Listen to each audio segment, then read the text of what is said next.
So Pat Cipollone became White House counsel in 2018 when you were still working as National Security Advisor. What did you make of the excerpts we heard of his testimony today? Well, I thought it was very revealing of what he was telling Donald Trump, and quite accurately on matters of the Constitution and law.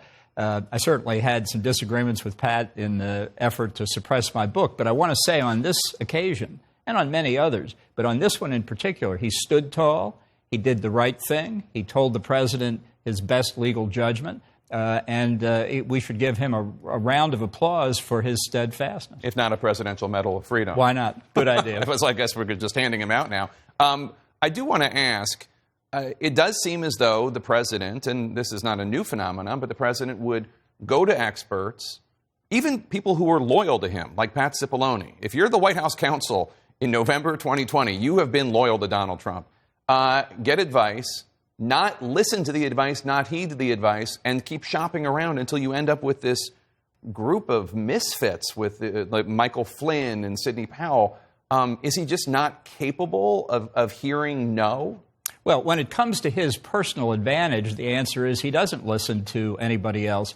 But I think it's also important to understand, while nothing Donald Trump did after the election in connection with the lie about the election fraud, none of it is defensible. None of it is defensible.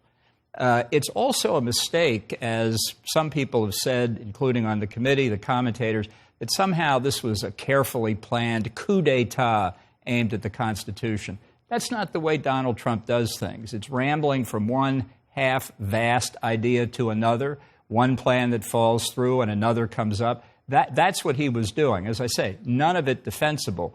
But you have to understand the nature of what the problem of Donald Trump is. He's, to use a Star Wars metaphor, a disturbance in the force. And it's not an attack on our democracy. It's Donald Trump looking out for Donald Trump. It's a once-in-a-lifetime occurrence. I don't know that I agree with you. To be fair, with all due respect, one doesn't have to be brilliant to attempt a coup. I disagree with that. As somebody who has helped plan coup d'etat, not here, but other places, it takes a lot of work. And that's not what he did. It was just stumbling around from one idea to another. Ultimately, he did unleash the rioters at the Capitol. As to that, there's no doubt. But not to overthrow the Constitution, to buy more time to throw the matter back to the states to try and redo the issue. And if you don't believe that, you're going to overreact. I do want to ask a follow-up. When we were talking about what is capable, what you need to do to be able to plan a coup, and you cited your expertise having planned coups. I'm not going to get into the specifics, but... Successful coups? Well, I wrote about Venezuela in the book, and it turned out not to be successful. Not that we had all that much to do with it, but I saw what it took for an opposition to try and overturn an illegally elected president, and they failed. The notion that Donald Trump was half as competent as the Venezuelan opposition is laughable. But I think there's another... I feel like there's other stuff you're not telling me, though. I'm sure there is.